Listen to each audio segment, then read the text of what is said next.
Hola, buenas noches.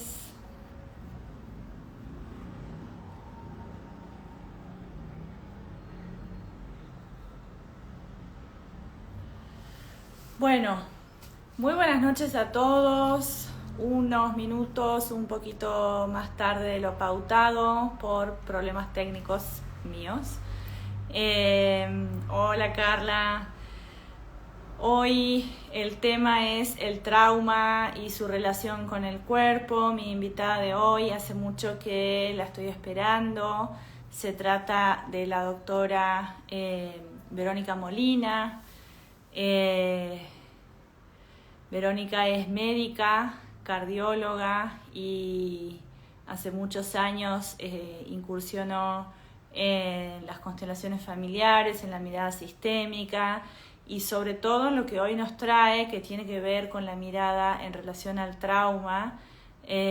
Verónica dirige una escuela, ICFT, en donde esta mirada está integrada, ¿no? Y en este momento se abrieron unos módulos, que es el posgrado en salud, mente, cuerpo y familia, y un poco ese es el enfoque con el que vamos a trabajar hoy. No sé si, Vero, ya estás ahí. No te veo. Vero. Ah, ahí está. Vero ahí se unió. Vamos a ver si la encuentro. Ahí está. Mandar la solicitud, Vero. Hola, Carola, Luis. Bueno, está todo el club aquí. Hola, Hola, Vero, ¿cómo estás? hola, ¿cómo estás, Delphi? Bien, bien. Perdón la demora, no pude resolver. No pasa Ah, nada. no pudiste, bueno, No, no pasa no nada. importa. La No luz importa. viene de otro lado. Sí, la luz viene de otro lado. Por lo menos usó el trípode. Sí. Bueno, Buenísimo. Vero, muchísimas gracias por aceptar esta invitación. Yo te conocí más o menos a principio de año a través de Jazmín Gulí, a quien admiro y respeto mucho también, con quien hemos sido compañeras en algunos talleres. Y me pareció muy interesante, muy rica tu mirada, muy amorosa tu manera de transmitir, muy clara. Me empecé a unir, de hecho, a algunas de tus propuestas. Así que bueno, ahí gracias a Eva también que facilitó este encuentro. Muchísimas gracias, Vero. Placer, un placer. Y gracias a Jazmín también que nos acercó, ¿no? Sí, sí, sí, ese Buenísimo. vivo con Jazmín estuvo bárbaro además, lo vi ahí un par de veces, conversé con ella también, bueno, ahí. Bueno, tengo mis preguntas acá, mi gata dando vueltas, como se ve ahí la colita que aparece. Eh, ¿Cómo llegaste vos a integrar con la medicina, las constelaciones familiares, la mirada del trauma? Tu currículum es muy rico, quiero decir esto, pero quizás no sé si es lo que más nos orienta, sino como tu experiencia personal. Sí. Bueno, tengo que decir que hay algo que ya viene conmigo Ujú. desde siempre, ¿no? Para mí siempre fue como muy natural que la mirada se me fuera hacia más allá de lo que las personas nos dicen o más allá de lo que nos contamos, ¿no? Siempre tuve una, una necesidad de buscar en una mirada más grande, desde chiquita. Y cuando, bueno, entré en el mundo de la medicina, fue para mí también muy revelador, sobre todo al terminar la universidad y empezar a trabajar con personas. Siempre cuento que, bueno, fue así como una etapa de mucha crisis para mí, sobre todo porque de alguna manera en la universidad nos preparan para mucho, pero no nos preparan para encontrarnos con otro ser humano sufriente, ¿no? Mm. Y ese impacto, el impacto de que venía una persona con todo su dolor o su temor, o a veces transitar situaciones donde acompañé a morir a algunos pacientes, para mí fueron de un altísimo impacto emocional. Y en ese tiempo empecé un trabajo personal, empecé a hacer ya había hecho terapia, pero empecé como a profundizar, ya no tanto por cuestiones personales, sino porque no sabía dónde ubicar las emociones que me generaba toda esta gran aproximación al dolor humano, ¿no? Un médico cuando empieza su especialidad pasa casi todo su día a día dentro de un hospital, de una clínica, ¿no? Son muchísimas Sí, horas. No es un ratito, ¿no? Es una inmersión muy, muy profunda y casi todo lo que se ve es dolor. Y no hay espacios de contención y de elaboración de todas esas experiencias. Entonces, para mí, en ese tiempo, que entre paréntesis les cuento que este año cumplo 25 años de médica, así que en esa época también todo esto que ahora hacemos no estaba tan divulgado, ¿no? no, Parece que 25 años no es mucho, pero en esto ha cambiado un montón la mirada y hay muchos recursos y ya hay más acercamiento. Pero hace 25 años era raro que un residente de medicina interna, de cardiología, se preguntara qué le pasa cuando está angustiado, cuando se va a su casa y no puede dejar de pensar en un paciente, o cuando le vuelven, ¿no? las experiencias de informar a los familiares que su familiar falleció, ¿no? Y en esa búsqueda, que fue un camino muy, muy hermoso y difícil en su momento, empecé haciendo psicoanálisis, primero como paciente, después empecé a estudiar psicoanálisis también. Siempre me interesó mucho la interfase cuerpo-mente. mm, En un tiempo yo me fui a estudiar Alemania, un tiempo de la facultad, y, y allá existe la especialidad de medicina psicosomática. Entonces cursé esa materia extra y me fascinó. Bueno, así se fueron como acercando a mí distintas posibilidades y lo que te diría es, las constelaciones llegaron a mi vida por mi búsqueda personal, porque yo en un momento del camino sentí que si no trabajaba conmigo iba a cerrar mi corazón, ¿no? Para poder sostener mi práctica como médica. Y tengo muy claro ese momento. Yo sentí, yo no quiero dejar de sentir, yo quiero darle otro lugar a esto, ¿no? Y ahí empezó un camino donde llegó Bert Hellinger en el 2002, más o menos 2001-2002, cuando empezó a venir a Argentina. Y bueno, yo sentí que ese trabajo que vi en Bert me llamó desde otros lugares internamente, ¿no? Sentí que ahí había una sabiduría y una potencia que no había visto en muchos caminos que estuve investigando, ¿no? Porque estuve en muchos lugares. Esto me llegó muchísimo. qué bueno ver eso y de alguna manera me siento reflejada también. Yo mi carrera de base es psicóloga, estudié en Argentina y estudié en España también.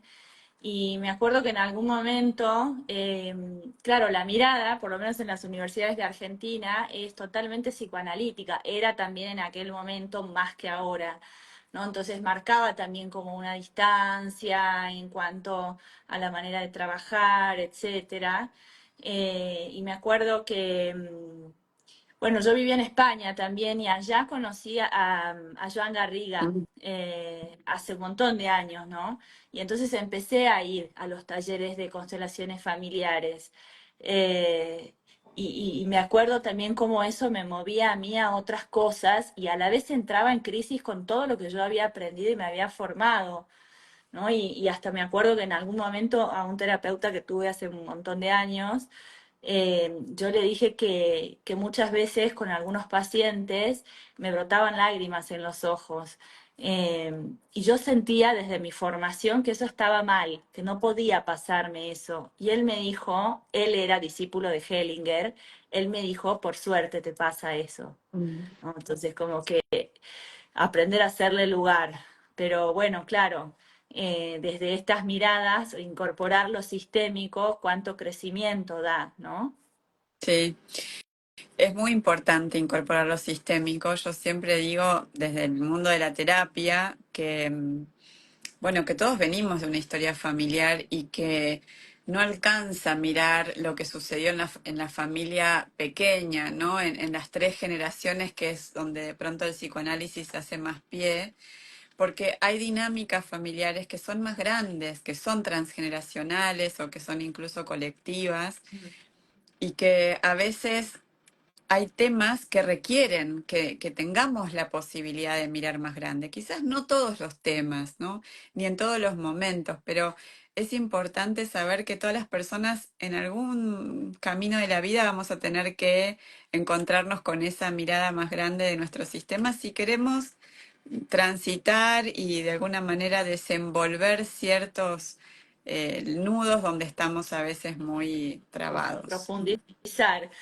Bueno, ¿y cómo llegaste al trauma? ¿Cuál es la definición de trauma que a vos te gusta, en la que vos haces pie, que a vos te gusta transmitir?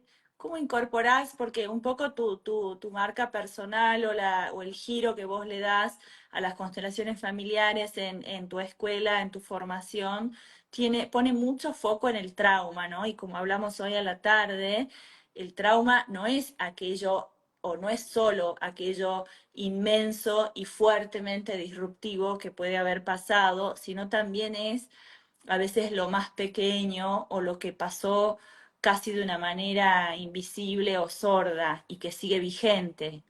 Mm, mm. Bueno, sí, es así. Para mí la mirada del trauma está muy incorporada al trabajo que hago y que enseño también en todo lo que damos en el instituto. Y así como te conté o les conté que llegué a las constelaciones familiares porque en la medicina había algo que no había, ¿no? Como a veces hago la analogía con los padres, que nos dan mucho, pero no nos dan todo, porque si Ujú. nos dieran todo no saldríamos al mundo, ¿no? En buena hora que no nos dan todo, que hay cosas que tenemos que buscar en otro lado. Bueno, la medicina fue eso para mí, me dio mucho, me sigue sosteniendo mucho, pero mucho faltó. Entonces fui a buscar y ahí conocí este trabajo. Y lo mismo me pasó con el trauma. Empecé a ver en constelaciones familiares que había algunas formas de acompañar a los consultantes o de transitar ciertas dinámicas dentro del trabajo sistémico que a mi forma de ver entonces faltaba algo. Yo veía que faltaba algo, ¿no? Y que no me convencían las respuestas que recibía en ese momento a mis inquietudes y a mis planteos. Y entonces apareció en mí esa necesidad de volver a buscar y bueno, por un lado empecé a buscar en los autores precursores de Bert, que eso fue para mí muy rico también, ¿no? Como poder comprender cómo él llegó a ciertas comprensiones, de dónde se nutrió para pensar lo que después aparece como su teoría. Y ahí también apareció la mirada del trauma y empecé estudiando trauma sistémico y colectivo hace unos 12, 13 años. Y después conocí el trabajo somático, de experiencia somática, ¿De Gabor bueno, Maté? de Peter Levine, Ah, que empezó una formación acá en Argentina hace también más de 10 años. Y bueno, me acerqué a ese trabajo que era como muy diferente, no tenía nada que ver con el trabajo de constelaciones, ¿no? Y fue también un ejercicio de empezar una hoja en blanco en este sentido, ¿no? Y empezar a conocer un nuevo modo de relacionarnos con el cuerpo, de escuchar el cuerpo, desde ahí las emociones y otra forma de abordar la mente.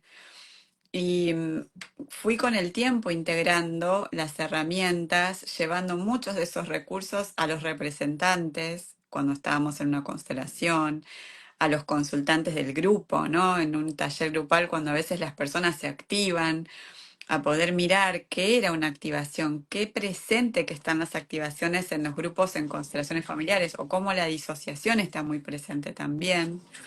Y entonces, bueno, fui acercando esas herramientas y en algún punto después se fueron uniendo dentro mío. Yo, viste, como cuando uno va teniendo ya más recursos, esos recursos van operando en el momento en que se necesita, ¿no? Pero decir que el trabajo del trauma es un trabajo muy rico y que de alguna forma yo después fui desarrollando mi propia mirada, que le llamo la teoría trifocal del trauma, porque lo que fui viendo la experiencia clínica es que muchas veces a nivel somático, a nivel emocional o cognitivo, emergen distintos focos de activación, ¿no? Que algunos pueden tener que ver con el campo del trauma individual, otros tienen que ver con el campo de trauma sistémico y otros con el campo de trauma colectivo.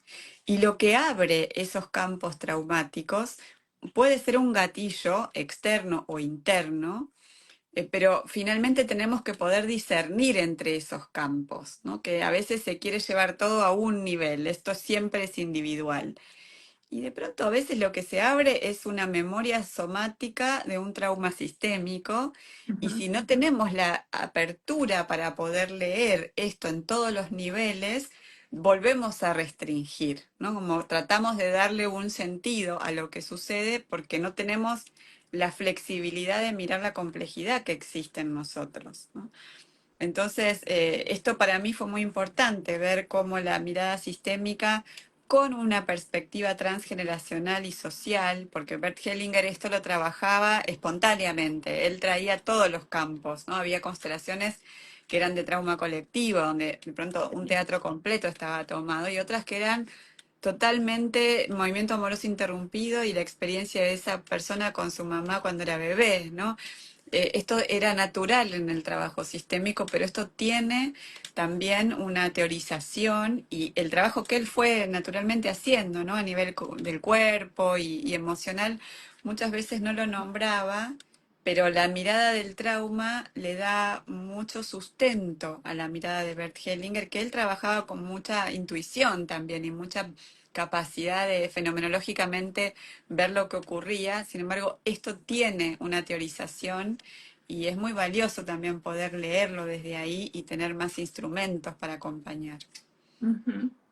¿Cuál es la definición de trauma que te parece que estaría bueno que las personas tengan presente? ¿Cómo podrías definir el trauma para, digamos, los que nos están escuchando, no solamente para los terapeutas? Sí. Bueno, quizás podríamos decir que el trauma es aquello que hicimos o que pudimos hacer o que no pudimos hacer con lo que nos pasó. Ujú, Es decir, una definición de trauma es lo que hablabas hace un ratito, ¿no? Son esas experiencias muy intensas, muy complejas, que pocas personas viven, o depende de dónde estemos, ¿no? Si hoy estuviéramos en, no sé, en la frontera de Ucrania con Rusia, el- la cantidad de personas que están traumatizadas sería muy alta, ¿no? Pero en nuestro país, en general, podemos decir, las experiencias de trauma no son tan universales desde esa perspectiva. Pero lo que vemos nosotros como terapeutas es que las personas en general tienen signos, síntomas que responden a la definición de lo traumático sin haber vivido esas experiencias tan intensas, ¿no? Y entonces es como también se amplió la definición de trauma y hoy podemos decir que trauma es una experiencia que no hemos podido elaborar adecuadamente, a la que no pudimos responder en ese momento como necesitábamos, a nivel somático, a nivel emocional y a nivel cognitivo. ujú, Esa sería como una definición de trauma individual, ¿no? Y de pronto experiencias traumáticas pueden ser experiencias que están muy naturalizadas. mm, Puede ser desde un simple accidente en la vía pública donde no estamos en situación de riesgo de vida, pero de pronto fue una situación intempestiva, no sé, caerse y no haber visto bien dónde y sentir que no podías levantarte, ¿no? O que cayó una maceta sobre tu cabeza y no pudiste mirar, y te parece que no pasa nada, y sin embargo sí, o situaciones médicas, como puede ser de pronto haber tenido que entrar en una cirugía de repente por un síntoma muy abrupto y riesgoso, y rápidamente estar en una situación de riesgo de vida sin haber podido prepararse, ¿no? Tiene que Entonces, ver con algo de la intensidad también, ¿no? Y me parece que la intensidad tiene, la medida es subjetiva.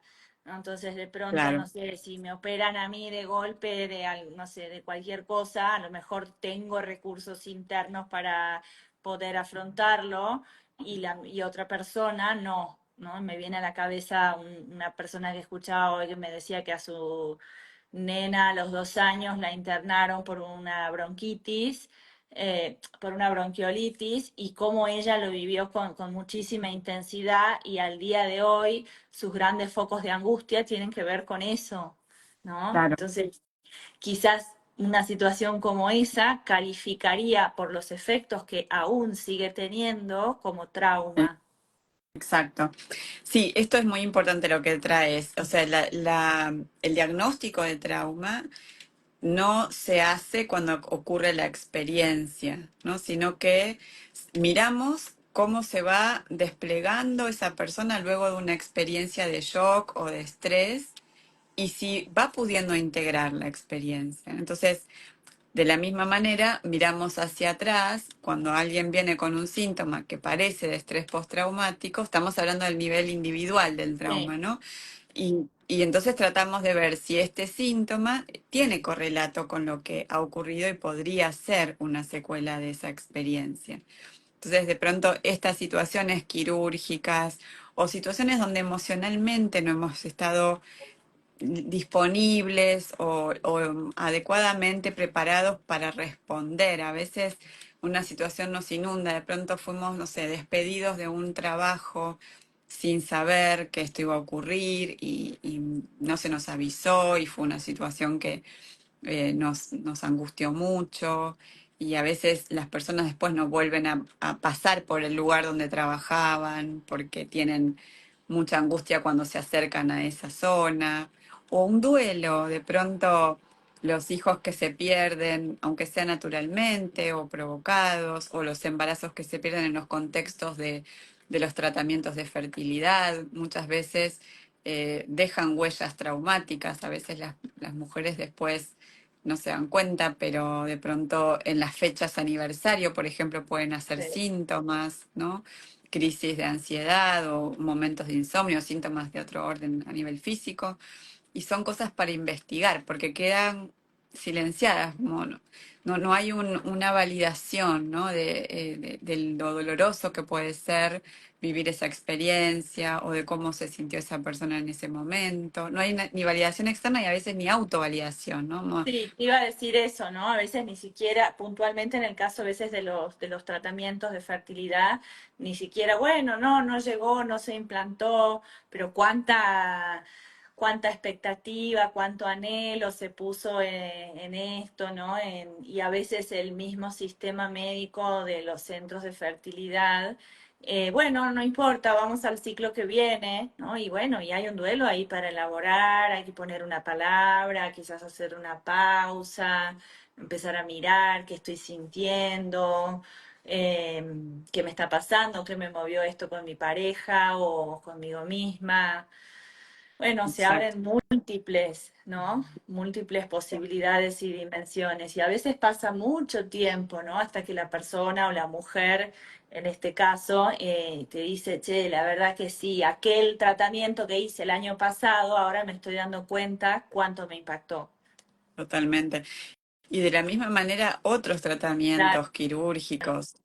Por ejemplo, una mastectomía por un cáncer de mama, muchas veces no hay espacio para poder sentir la despedida de ese órgano, o una histerectomía porque hay miomas y puede ser hasta una cirugía muy preparada, pero no hay espacio para poder sentir, ¿no? ¿Qué significa para mí despedirme de ese órgano? Entonces, todo esto, ¿no? Que tiene que ver con el nivel emocional, como bien decía, subjetivo, tiene que ver con la intensidad, también tiene que ver con el tiempo, porque a veces las experiencias no tienen tanta intensidad, pero se dan muy largo en el tiempo, por periodos muy prolongados. Y entonces, por ejemplo, vivir en una familia disfuncional donde hay permanentemente situaciones de microviolencias, ¿no? Desde ya si la violencia es explícita, ¿no? Y física o verbal. Pero a veces son microviolencias. Te dejo de hablar porque no me gustó lo que me dijiste o porque cuando no haces exactamente lo que te digo, mi manera de gestionar la autoridad es no te hablo, no te dijo la palabra, o no te doy dinero cuando tenés que salir y manejarte en la calle, o no te doy dinero para los alimentos de la familia. Esas violencias, ¿no? Que son como muchas veces más invisibles y van generando también un desgaste emocional, sobreadaptación, disociación, y ese es un contexto traumatizante también, ¿no? Entonces, a veces es baja la intensidad, pero son periodos muy largos, y otras veces son experiencias que ocurren muy tempranamente, ¿no? Hay un nivel del trauma individual, que es el trauma de desarrollo, que Bert Hellinger lo teorizó como el movimiento amoroso interrumpido. En el psicoanálisis se habla de los trastornos del apego, ¿no? Están hablando de las mismas cuestiones con distintas perspectivas. eh, y podemos ver también como muchas veces esas separaciones tempranas de los padres, fundamentalmente por parte de la madre, no importa tanto qué pasó, importa que para el niño, para el bebé, de pronto hubo una discontinuidad en esa conexión, ¿no? Puede haber sido. Interrupción. Claro, puede haber sido el momento del nacimiento, puede haber sido después, porque pasó algo en la familia, o porque la mamá emocionalmente no está pudiendo, ¿no? Y esto también deja huellas a nivel somático, por supuesto ya se sabía a nivel psicológico, ¿no? A Sí. nivel del aparato psíquico, también a nivel emocional no es una novedad, pero también sabemos que a nivel del cuerpo deja sus huellas. Y esto también Bert Hellinger lo hablaba cuando nombraba el movimiento Amor Interrumpido. Él describía un proceso físico, como en el cuerpo está la memoria del dolor por la distancia y es el cuerpo el que se retira cuando en la vida adulta de pronto estamos en situaciones de reedición del vínculo del amor, como puede ser la pareja, como pueden ser los hijos, ¿no? Hay algo en el cuerpo que tira hacia atrás, que es muy inconsciente y que tiene que ver con ese dolor inicial, ese dolor donde en el primer vínculo nos sentimos solos, ¿no? Y muchas veces abandonados. Acá están haciendo, bueno, comentarios y preguntas. Por ejemplo, ¿cuáles serían los síntomas de que hay trauma? Después está Mauricio Uehara, que es un médico acupuntor de acá de Tucumán. Dice, un trauma, pienso, tiene que ver con la percepción personal subjetiva y la historia de vida y cómo puedo responder emocionalmente. Bueno, después hablan del BioShock, quizás en relación a esto que decías, no solamente como un evento, sino cuando vos hablabas, yo iba mentalmente armando la imagen como de una masa que se va como desintegrando, ¿no? Entonces me empiezo a fragilizar y cuánto vivir en una historia de estas microviolencias o de estos inputs que no puedo, a los que no puedo responder, cómo me va dejando en un estado de fragilidad, de sin recursos, sin herramientas, con pérdida de confianza en mí mismo, ¿no? Y bueno, y cómo eso muchas veces deriva en síntomas físicos. Eh, yo traje, me olvidé de decirte cuando hablamos a la tarde, no sé si quizás a veces me preguntan, ¿no? Bueno, ¿qué puedo leer? Yo dejé aquí a la cerquita algunos libros eh, sobre trauma, no sé, digamos, si vos tenés alguna sugerencia en cuanto a qué puede ser una lectura, no sé, fácil, amable. Este a mí me gustó mucho. Sí, ese es como el libro de base, Sanar el trauma, de Peter Levine. Bueno, también en una voz no hablada, sí, muy bien. Ahí tenés todo el material a mano. Sí, La teoría polivagal también es muy interesante. También, bueno, viste, Stephen Porges y Peter Levine comenzaron luego diálogos en relación a sus descubrimientos y fueron acompañándose. Franz Rupert trae también, tengo eh, también acá el trauma precoz. sí, sobre el movimiento de amor interrumpido, sobre trauma sistémico. Thomas Hubel ha escrito también ahora varios libros sobre sanar el trauma colectivo, pero hace una revisión también sobre el trauma individual y transgeneracional. Hay muchísimo material hoy por hoy, ¿no? La pandemia nos dejó ese regalo, fue la última capa de trauma social a nivel global que hemos vivido y nos dejó este regalo, ¿no? La posibilidad de volver a hablar del trauma ya con mucha más conciencia, con más recursos. Quizás tomaría un poquito lo que traías de las preguntas, que me parece que puede ser útil para todos. Cuando hablamos de los síntomas del trauma, hay síntomas que pueden aparecer a nivel del cuerpo, hay síntomas emocionales y síntomas cognitivos. En mi visión, todos estos niveles también traen información de los tres campos: individual, sistémico, transgeneracional incluso y social. Entonces tenemos que después hacer todo un trabajo para discernir cuando se produce una activación, que es el síntoma, lo que preguntaban recién, de qué campo proviene, ¿no? Y en qué campo se está expresando.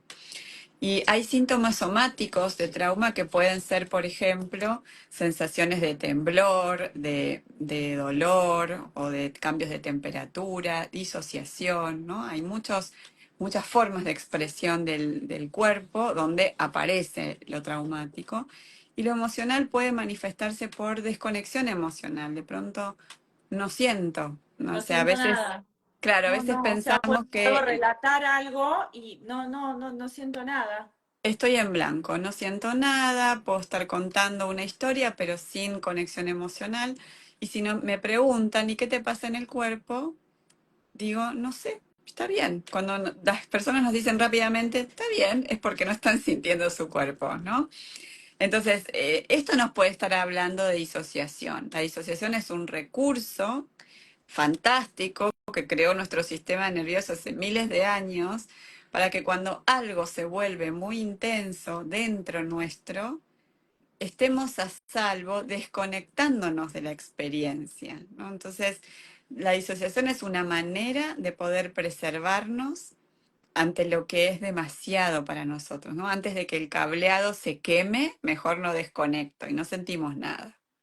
Entonces hay síntomas somáticos, hay síntomas emocionales, también el desborde emocional, el no tener capacidad de regulación, Mm. capacidad de registrar qué me está pasando, qué estoy sintiendo, de poder ponerle palabra. Ahí ya viene la parte cognitiva, ¿no? Palabra a lo que siento, palabra a mi experiencia sensible del cuerpo, alguna forma de representación, qué me está pasando, por qué me siento así, con qué lo relaciono. Bueno, cuando estoy muy estructurado, muy rígido, no tengo capacidad de sentirme, no tengo capacidad de simbolizarme, de mentalizarme, de registrar mi cuerpo, bueno, ahí hay huellas traumáticas, ¿no? Y después, en lo agudo y en lo que llamamos técnicamente el síndrome de estrés postraumático, lo que suele aparecer son síntomas bien clásicos, como los flashbacks, que significa que de pronto tengo memorias recursivas que vuelven a aparecer y me invaden, ¿no? Son memorias que tienen que ver con la experiencia que viví y que hablan de que mi aparato psíquico está intentando elaborar esa experiencia.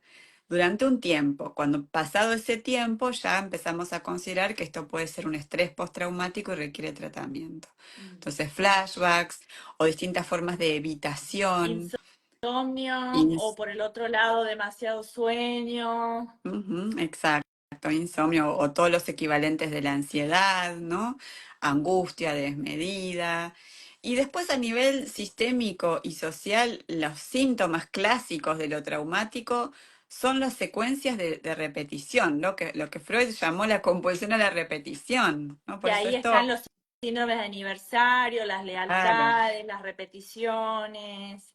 Exactamente, entonces para eso también es muy importante abrirnos a la mirada sistémica, porque la mirada individual del trauma no termina de tener una absoluta resolución si no miramos lo sistémico, porque hay un aparato que sigue creando repetición. Entonces la gente dice, ay, tuve un accidente, bueno, vamos a trabajar con el accidente.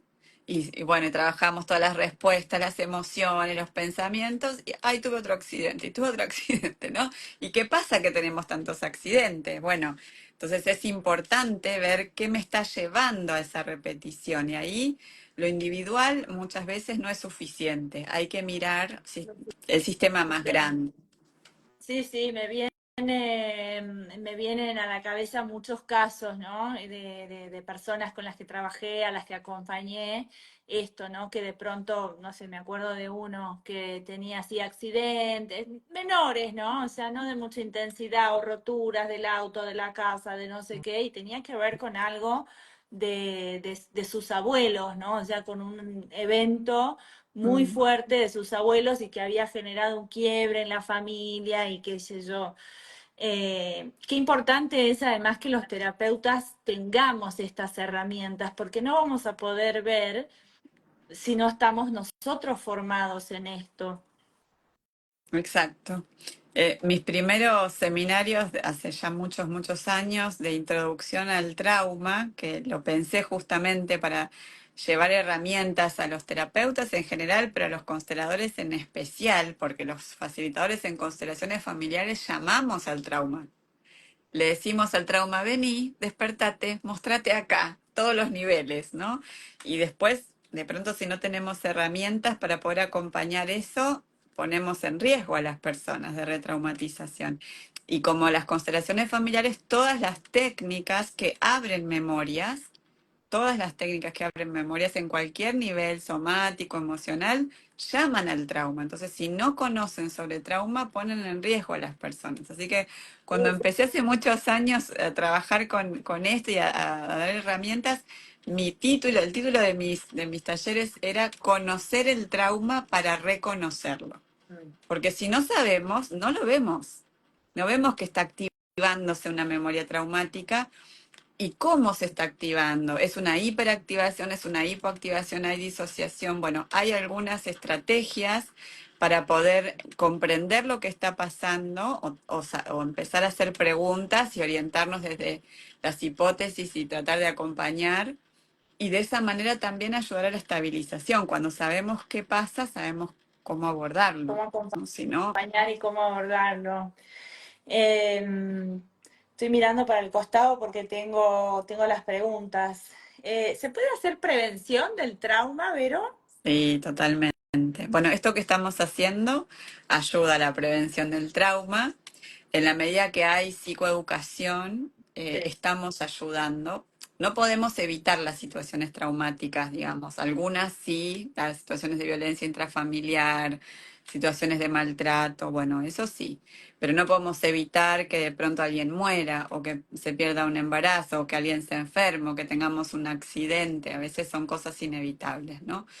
Pero sí podemos tener más recursos para vivir esa experiencia o para acompañar a otros que están viviendo esa experiencia, no solo como terapeutas, sino como ciudadanos del mundo, ¿no? Si tenemos más capacidad de sentir nuestro cuerpo, de sentir nuestras emociones y de poder significar lo que está ocurriendo, nos aproximamos a alguien que está viviendo una experiencia de estrés o de shock con otros recursos, ¿no? Y esos recursos son simples, Sí, tiene que ver con poder estar ahí presente con esa persona. No es que hay que tener grandes estrategias, pero hay que saber qué hacer. Estar presente con esa persona, entrar en decirle eso. contacto, ¿no? Exacto, entrar en contacto. A veces, no sé si es un accidente en la vía pública, por ejemplo, podemos acercarnos a esa persona. Mirá, mi nombre es Verónica, estoy acá con vos, tuviste un accidente, pero estás vivo. Esto es muy importante.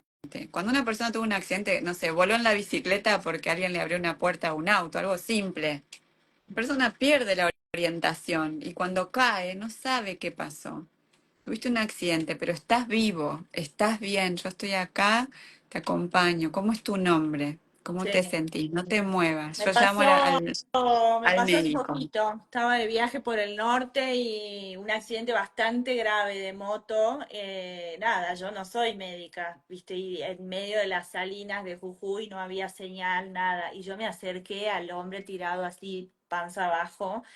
Y yo le dije esto, ¿no? Bueno, mi nombre es tal, ¿cómo es tu nombre? Estamos esperando la emergencia, te estamos acompañando, acá está tu moto, qué sé yo. De pronto, digamos, este tipo de cosas le van como acompañando, ¿no? En ese sentir, o bajando quizás un poco ese desborde de angustia. Eso es muy No sé, o importante. darle la mano, ¿no? O sea, decirle, mirá, Sí. esto que vos decís, mi nombre es tal. Sí, esto, lo primero es esto, ¿no? Orientar a la persona, orientar qué le pasó, que está vivo, que está bien, que está a salvo, Ajá, porque ya hay ayuda en camino, quién sos sí, vos y cómo se llama. Y lo segundo es, si es posible, hacer algún contacto físico, ¿no? Quizás apoyar la mano en el hombro o darle la mano. Ese contacto físico es muy importante en esos momentos, porque la persona que siente el cuerpo de otra persona ahí con ella se empieza naturalmente a corregular, ¿no? Empieza un sí. proceso de corregulación, pero para eso tenemos que estar regulados. Si nosotros estamos ansiosos, asustados No. y le Como el estamos que se da, transmitiendo el ¿no? miedo. Como cuando el bebé se pone en el pecho de la mamá, ¿no? Empieza esto, se empiezan a aparejar las frecuencias cardíacas, ¿no? Entonces empieza esto, Sí. el encuentro con el otro desde el cuerpo. Sí, esto es muy importante. Es absolutamente natural para nosotros que cuando estamos siendo tocados, ¿no? En un contacto adecuado con un otro, algo en nosotros se aquieta, ¿no? Se alivia por la sola presencia. Y cuando estamos en una situación tan estresante, esto cambia mucho la carga traumática, ¿no? Peter Levine en uno de sus libros, en Una voz no hablada, cuenta cómo él empieza este trabajo de investigación sobre el trauma. Y uno de sus relatos es que él tuvo un accidente de auto. Él iba caminando y de pronto un auto dobló en la esquina y lo atropella, ¿no? Entonces él se cae, se fractura la cadera, entonces no se podía mover. Y una persona que pasa cruzando la calle se hace esto que estamos hablando, se le acerca y le dice, soy fulana, ¿cómo te llamas? Bueno, tuviste un accidente, te atropelló un auto, pero estás vivo, estás bien, ya viene la ambulancia, yo me quedo con vos, ¿no? Y le toma, no sé si le tocó el hombro, le tomó la mano, y él dice que en el momento en el que ella le dijo eso, para él era un ángel esa persona, ¿no? Él sentía que era lo más valioso que tenía en ese momento y pudo llorar y se pudo angustiar. Y fue tan importante la presencia de esa persona que le pidió que lo acompañara en la ambulancia hasta el hospital, porque él sentía que esa persona le daba seguridad y en el libro le decía, mi carga traumática sobre ese accidente fue mucho menor porque esa mujer se quedó conmigo e hizo todo esto, así, digamos, naturalmente, para acompañarme. Disminuyó muchísimo mi carga traumática de ese accidente. Así que esto es prevenir el trauma. Qué bueno eso. Bueno, acá hay personas diciendo que les sirve un montón esto que estábamos contando, que estábamos diciendo. Bueno, otra de las preguntas era si el trauma es crónico o es un evento de una sola vez, que eso ya lo respondimos. Em, ¿Cuál es el aporte de la mirada del trauma al campo de la salud, Vero? Vos que venís de la medicina, ¿cuál es el aporte? Es enorme, es enorme en esto mismo que estamos hablando. Imagínate si para entrar a una cirugía, en lugar de al niño arrancarlo del brazo de los padres y que un enfermero lo lleve con toda la cofia y toda la vestimenta, ¿no? Que genera a veces tanto miedo en los niños, se permitiera que fueran los padres, que estén al lado del niño hasta que se duerme, se hiciera una profilaxis prequirúrgica, jugando con muñequitos y haciendo al muñequito lo que le va a pasar a él y permitiéndole hacer un proceso de elaboración de lo que va a ocurrir o de lo que ocurrió, ¿no? Si se diera una información, de pronto a veces, digo, en medicina, en salud, pasan cosas dolorosas, indeseadas, ¿no? Que son muy difíciles, pero que lo hace más difícil el modo en que se transita esto. Si de pronto hay que dar una información como un diagnóstico indeseado, de pronto hay que decirle a una persona que tiene cáncer, bueno, esto no se puede hacer en el pasillo del hospital, por teléfono, por WhatsApp, ¿no? Si se considerara, bueno, vení con un familiar, te voy a explicar qué es esto, qué significa, qué podemos hacer, te puedo dar la mano, me quedo con vos un ratito, ¿no? A veces los informes más duros, justamente porque son muy duros, se dicen en 2 segundos y el médico se va y la persona se queda sola, ¿no? Sola con todo eso que acaba de pasar. Eso es traumático. Entonces, Y a la vez, puedo decir, todas las personas que están trabajando en el sistema de salud están expuestos a situaciones permanentemente estresantes sin recursos emocionales.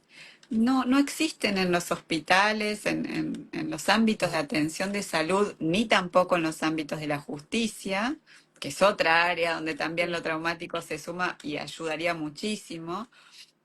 No hay entrenamiento en cómo escuchar, en cómo acompañar, en cómo tomar una denuncia a alguien que vio una violación o un robo. ¿Cómo se toma una denuncia? En una oficina donde pasa mucha gente, se va a estar contando algo que es tan íntimo, a alguien que está escribiendo y ni siquiera me mira. ¿Y qué le pasa a esa persona que escribe estas cosas todo el tiempo? ¿No? Entonces, fíjate cuánto trauma y cuánta disociación hay, cuántos instrumentos se podrían sumar a esos espacios, primero para trabajar con el personal, porque ese personal está absolutamente disociado, de modo instrumental y crónicamente. Entonces necesitan mucho trabajo en los equipos para después hacer que esas personas estén más disponibles para acompañar a los que llegan con experiencias traumáticas.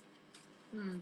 Acá dice, mira, una chica, dice la Carla, en el ámbito de la educación tampoco tenemos las herramientas y recursos para sostener a los niños y adolescentes en crisis.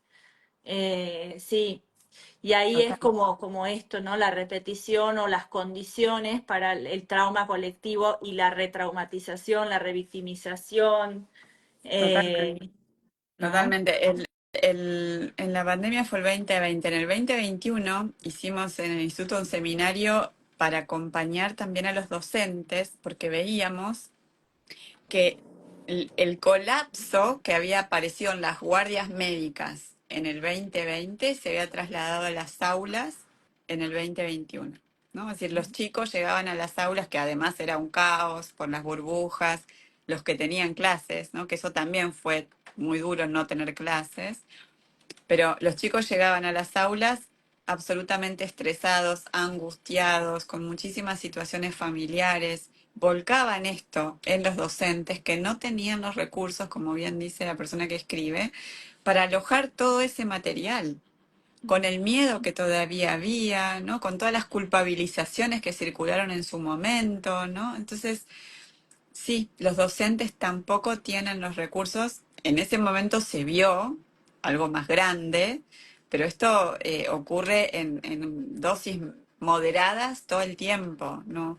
Entonces creo que este es el aporte para este tiempo, ¿no? Poder llevar este conocimiento a tantas áreas. Los profesionales de la salud mental, ¿cuántas historias difíciles escuchamos todo el día, todos los días?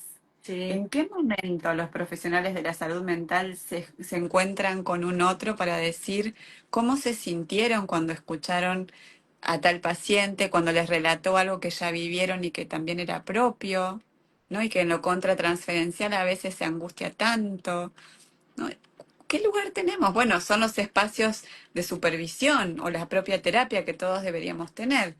Pero a veces eso no alcanza, necesitamos espacios grupales, De espacios de redes, comunidad. sí, donde circule algo también de poder identificarse con el otro, ¿no? Ujú. Eh, ay, bueno, cuánto tema. Tenía una pregunta para atrás. Alguien preguntó, Nubia Jesús pregunta, ¿recomiendan algún libro de experiencia somática? Bueno, ahí están estos dos libros que vos mostraste Este me de gustó Elchi, mucho a mí. ¿sí? Sanar el trauma y En una voz no hablada, son como los dos libros clásicos de Peter Levine. Ujú. Sí. Hay otros libros, pero tampoco hay, en Argentina no hay muchos más que esos. Está también El trauma en los niños de Peter Levine, es un libro que me gustó mucho, pero no lo conseguí acá, lo conseguí en Europa, me lo trajeron. Eh, y bueno, siempre recomiendo la teoría polivagal también, que es difícil de leer, pero es muy interesante y muy aplicable. Mm. Bueno, y tienen tus espacios de formación también, Vero. Así es, también se pueden contactar con nosotros que damos formación en trauma, en constelaciones familiares, en salud. Mm. Ujú. Contame, a ver si me queda alguna pregunta acá. Bueno, tengo como varias, pero las fuimos como tocando, ¿no? ¿Cómo puede una persona darse cuenta si está padeciendo efectos de un trauma, un adulto, supongamos? Bueno, en principio, si lo traumático ocurrió hace mucho tiempo, porque quizás cuando pensamos en ese tema o recordamos eso, nos desconectamos totalmente, no sentimos nada, sentimos que es la historia de otra persona, Mm. o porque nos inunda una angustia que no podemos contener, no podemos hablar, por eso evitamos a veces tocar ese tema, ¿no? Y también estar atentos a mecanismos más inconscientes, como puede ser la repetición, los lapsus, los sueños, o cuando me acuerdo de lo que viví, qué me pasa en el cuerpo también, ¿no? Si en el cuerpo algo se contrae, empiezo a temblar, o empiezo a tener mucho frío, o me da mucho sueño. Bueno, pueden ser algunos signos. Puede Pesadilla. pasar, por ejemplo, no sé, que una persona tenga, no sé, como un dolor crónico o algún tipo de enfermedad, de síntoma, pero que no lo pueda ligar con una Sí, experiencia traumática, ¿no? Y cuando empezás como a trabajar en un espacio terapéutico y quizás lo empieza a anudar con algo, ¿no? Entonces vuelve a la próxima vez, estos son, a ver, experiencias que he tenido yo con o que tengo con mis pacientes, y vuelven a la próxima vez y te dicen, che, esto que me dolía no me duele más. O la claro, gastritis, y que no sé, la otra vez hablamos de tal historia de mi vida. No la tengo. eso. Ese es el mejor trabajo. Porque a veces se quiere hacer al revés, ¿no? Como quiero que se me vaya la gastritis, entonces empecemos a buscar qué me la causa, ¿no? Y yo siempre digo, atención con eso porque el psiquismo es complejo, estamos tan atravesados por múltiples historias personales, familiares, entonces no tenemos el control remoto, no es tan fácil, ¿no? Y menos que menos las listas. Esto significa esto, es la anulación del proceso, porque cuando uno le dice al otro lo que le pasa, el otro ya no se sabe a sí mismo, ya no Lo se puede buscar. infantilizás, lo impotentizás, además a veces con esta sensación de como de inadecuación, porque no sé, y eso a mí me pasa mucho, ¿no? O sea, lo que te decía, bueno, muy brevemente a la tarde por teléfono, mi cuenta o una de mis formaciones fue o es en biodecodificación, pero por el otro lado hay una dimensión ética ahí que yo me esfuerzo en sostener, ¿no? Entonces decir, no quiero perderme o no puedo perderme de la fenomenología, ¿no? De lo que realmente trae la historia de esta persona y no es igual y no es de diccionario igual para todo el mundo, como si fuera un vademecum, ¿no? O una ecuación cerrada. Eh, entonces a veces tenemos también como un paradigma, una cultura de querer como excluir o empujar hacia afuera el síntoma. Esto no tiene que estar, lo tengo que recortar. Ujú. Y a veces el camino de la riqueza o de la profundidad es a la inversa. Es necesito incluirlo, necesito mirarlo, necesito sentarlo en el sillón de la par y empezar a conversar con él de una manera como amorosa, eh, hacerle lugar. Claro, claro, por eso te decía que me parece muy importante esto de no ir en búsqueda de resultados, sino de realmente abrirnos al proceso y que todas las experiencias difíciles, y vos traías el ejemplo de los síntomas, muchos síntomas terminan siendo la expresión de un trauma no elaborado, ¿no? Personal, familiar, pero es importante la actitud con la que entramos al trabajo. Esto es muy importante. Y la actitud que tiene, por supuesto, el terapeuta, ¿no? Porque si queremos llevar al resultado el trabajo, estamos cerrando el campo de indagación de esa persona, ¿no? Por esto decía que cuando le decimos a la persona por qué le pasa lo que le pasa, desde nuestro lugar de saber, es decir, desde el vademecum, ¿no? Desde el diccionario, no estamos permitiendo que esa persona indague en sí misma, porque solo en esa indagación sus descubrimientos van a tener la potencia de cambiar los síntomas. Claro. Ese es el hacen a la prácticamente. implicación, ¿no? O al compromiso Claro, de la persona con su vida, con lo que le sucede, con su historia y también con la posibilidad de cambiarlo, ¿no? O sea, exacto, el que tiene que moverse del lugar y hacer los movimientos necesarios es la persona que viene a consulta, ¿no? No es que el otro cambie para que a mí se me vaya la migraña. Eh, totalmente, ¿No? Es claro. Me, cómo me muevo yo, cómo me implico con mi vida, con mi bienestar, con mis decisiones, con mis límites, con sí, mi autocuidado. sí. Me acordaba recién de una paciente con la que trabajé ella me consulta porque estaba con Ah, fibromialgia, una fibromialgia muy severa, con refractaria al tratamiento médico, le habían hecho tratamientos con todo lo que hay, todo lo que existe, y tenía un dolor muy invalidante, no podía prácticamente hacer nada en su casa ni trabajar.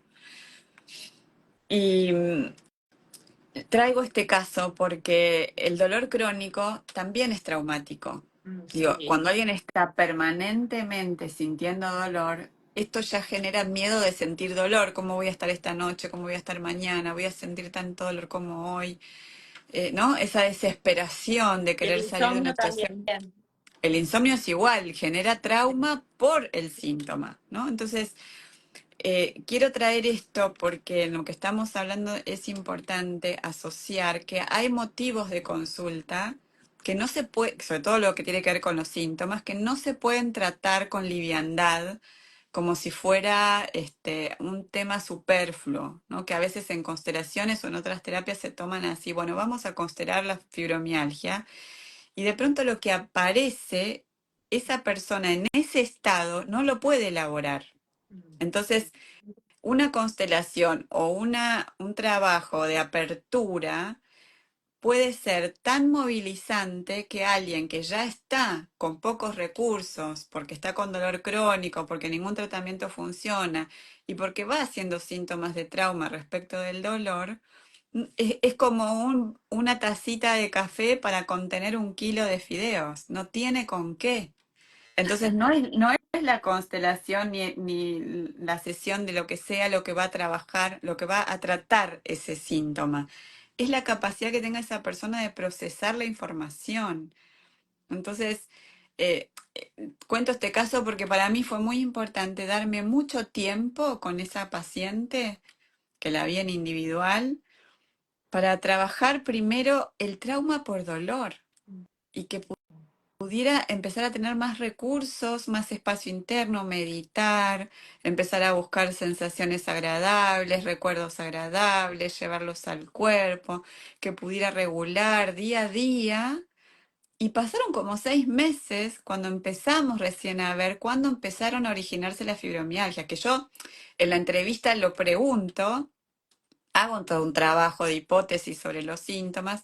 Yo tenía un montón de hipótesis de dónde venía el síntoma, pero no lo pude trabajar hasta que pasaron como 6 meses y que esa persona empezaba a tener un poquito más de espacio para ver algo de su dolor. Había perdido muchísimos embarazos porque tenía un síndrome antifosfolipídico, una enfermedad de Sí. la coagulación que hace que se pierdan los embarazos muy recurrentemente, y había perdido, no sé, como 2 embarazos y nunca había podido hacer duelos. Y después de eso vino la fibromialgia.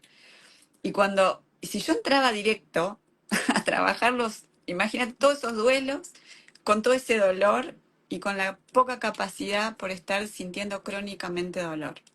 Entonces, esto es muy importante, tener también la conciencia de cuánto puedo según el caso que viene, porque no, hay casos que son más complejos, que requieren más conocimiento, más experiencia. A veces todos necesitamos supervisar, ver cómo abordamos. Pensamos mucho cómo abordamos ciertos casos, no son todos los casos. Ay, se quedó mudo, Vero. ¿Me escuchás?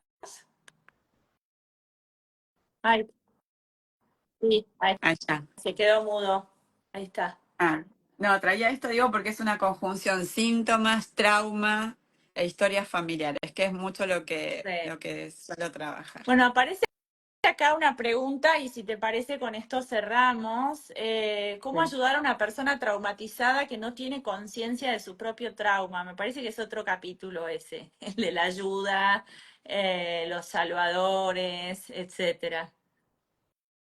Sí, ahí lo que les puedo decir es que no se puede ayudar a todo el mundo, que en esto cada uno tiene que hacer su camino, que podemos acompañar hasta donde las personas nos permiten, pero que no podemos salvar y que esa posición de querer salvar al otro ya es una historia de trauma. Bueno, muy interesante. La verdad, Vero, ha sido un placer. Se pasó así Sí. volando la hora. Sin duda vamos a charlar en otro momento. Igual yo te veo mañana. Bueno, Em, Así que gracias a todos los que se unieron. Voy a dejar el vivo este subido, por supuesto. Y nada, que lo disfruten y que les sea de herramienta, ¿no? De despertador. Un poco siempre mi orientación cuando invito a personas no es llenar un espacio, sino justamente como sumar herramientas que sirvan al bienestar de las personas que están del otro lado. Así que sin lugar a dudas, el objetivo está desbordadamente cumplido. Gracias, Vero, por darte este espacio y por la generosidad. muchas gracias, gracias por la invitación, Delphi, y a todos los que nos acompañaron. Un cariño muy grande. Chao, chao. Hasta la próxima. Chao, chao.